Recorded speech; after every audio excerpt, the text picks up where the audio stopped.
At 10:30 hours on October 30th, 1942, Lieutenant Commander Herschel Albert Smith stood on the battered, smoke-streaked flight deck of USS Enterprise at Noumea, New Caledonia, watching 75 Navy Construction Battalion sailors, CBS, as they were called, weld steel plates over bomb craters that should have sunk the ship 4 days earlier.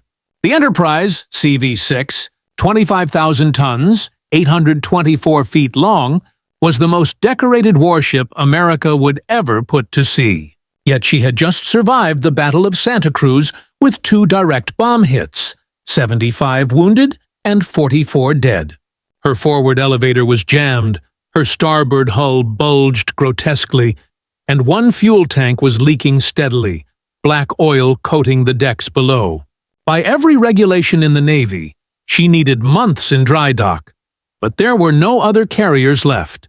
Lexington had been lost at Coral Sea, Yorktown destroyed at Midway, Wasp torpedoed 2 months prior, Hornet sunk at Santa Cruz just 4 days earlier, and Saratoga remained under repair at Pearl Harbor.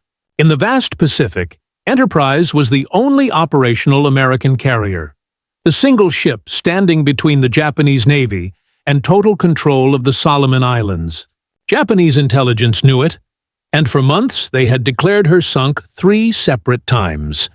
After the Eastern Solomons in August, after Santa Cruz in October, each claim disproved when she reappeared, damaged but fighting, earning the nickname the Gray Ghost, the ship that refused to die. Smith, Naval Academy class of 1922, from Michigan, had trained as a line officer capable of commanding a ship, yet he had devoted himself to damage control. He knew every frame, bulkhead, watertight door, fire hose, pump, electrical junction, and ventilation trunk aboard Enterprise. He had crawled through every void, traced every system, memorized every compartment.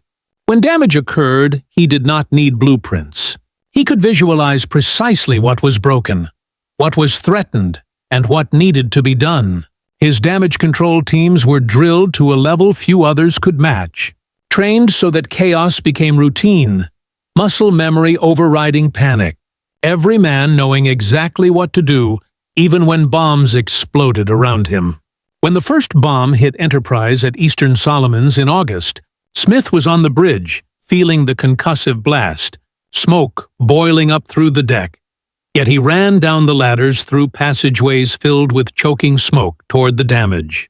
His teams were already at work, hoses spraying foam, sailors carrying the wounded, others throwing burning debris overboard. Smith assessed the situation in seconds.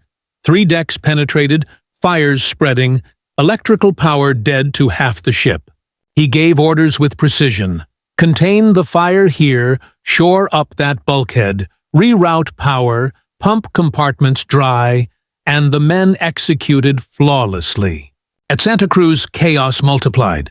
2 bombs struck within 5 minutes, one after the other, knocking Smith off his feet, sparking fires, rupturing water mains, plunging corridors into darkness. He got up, ignoring ringing ears and blurred vision, and ran toward the destruction.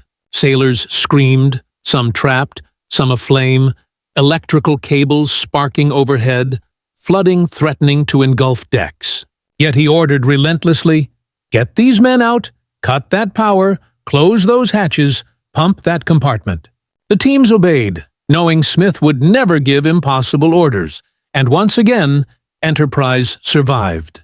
The damage should have been fatal. Bombs penetrating multiple decks, near misses buckling the hull, flooding across compartments, fires threatening the magazines. Any single failure could sink a ship, yet all were contained. For 4 days at Noumea, Smith oversaw repairs around the clock.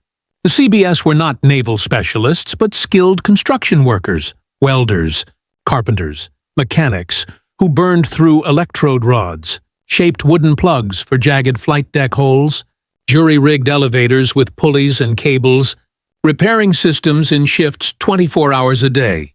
The ship was far from perfect. The forward elevator remained stuck. Leaks persisted. and watertight integrity was compromised. If another bomb hit the bow, the patched plates could give way. If a hit struck near the elevator, it might collapse into the hangar deck. If a torpedo struck the damaged hull, flooding could overwhelm the pumps in minutes. Yet her engines ran, her steering held, her catapults launched aircraft. She could fight. On November 11th, with repairs ongoing, Enterprise sailed toward Guadalcanal, where Japanese battleships, cruisers, and troop transports threatened Henderson Field and 10,000 battle-hardened troops intent on retaking the island. Over the next 4 days, Smith's men and the CBS kept the carrier operational as her aircraft launched strikes that sank the cruiser Kinugasa, crippled the battleship He, destroyed troop transports, and thwarted Japanese reinforcements, directly influencing the Guadalcanal campaign. Surface battles followed in darkness, with American destroyers and battleships intercepting enemy forces, sinking Kirishima after a night action that revealed positions to the gunners of USS Washington, and ensuring Henderson Field remained in American hands. But Guadalcanal was just one of many epic chapters in the life of Enterprise. From her arrival at Pearl Harbor on December 8, 1941, after narrowly missing the attack, to sinking the Japanese submarine Walt 70, escorting Hornet on the Doolittle raid, and serving as flagship at Midway, Enterprise repeatedly demonstrated that tactical skill, courage, and preparation mattered more than raw size or firepower. At Midway, dive bombers led by Wade McCluskey followed a lone Japanese destroyer across hundreds of miles of ocean, locating 4 Japanese carriers at their most vulnerable moments and delivering devastating strikes that turned the tide of the Pacific War, wiping out the pilots who had attacked Pearl Harbor. Enterprise endured bomb hits at the Eastern Solomons, Santa Cruz, kamikaze attacks off Okinawa, and countless other engagements, each time patched, repaired, and returned to combat, her crew relentless. By the end of World War II, she had destroyed 71 enemy ships, shot down 911 aircraft, steamed over 275,000 miles in operations, and earned 20 battle stars, more than any other U.S. warship. Yet she was sold for scrap in 1960, her steel cut away, her bell and a few artifacts preserved, while the men who served, including Herschel Smith, were mostly forgotten. The legacy of the Enterprise lived on in later carriers, the nuclear-powered CVN-65 and the forthcoming CVN-80, but the original Gray Ghost, the carrier that refused to die, exists now only in photographs, memories, and stories of those who sailed her decks. Her story is a lesson in what naval power truly is.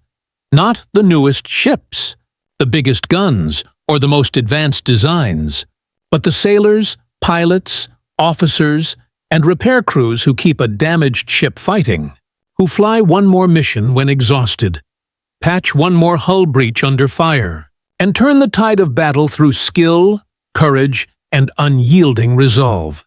Enterprise was the most dangerous American warship of World War II. Not because she was the biggest or newest, but because she refused to quit. Because every time the Japanese declared her destroyed, she appeared again, and because she was crewed by men who believed in her and each other, the Gray Ghost that haunted the Japanese Navy and helped win the Pacific War.